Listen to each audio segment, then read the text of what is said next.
સજ્જનો અને બહેનો, વંદે માતરમ. આજના રાજકારણીઓ એટલે દરિયાની અંદર પાણીનો લોટો રેડનારા. દરિયો તો ભરેલો જ છે, પણ પાણીનો લોટો રેડે, પણ કોઈના પેટમાં રેડનારા બહુ નહીં. મને શું મળે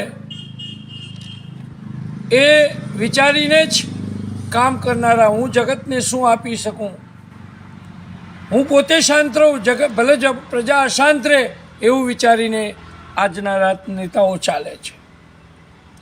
સાધુ, નાનામાં નાના સાધુનો સાથ એમને લેવો છે, અને નાનામાં નાના સાધુને એમને મદદ કરવી નથી. મદદનો અર્થ એ કે માત્ર પૈસાની મદદ નથી.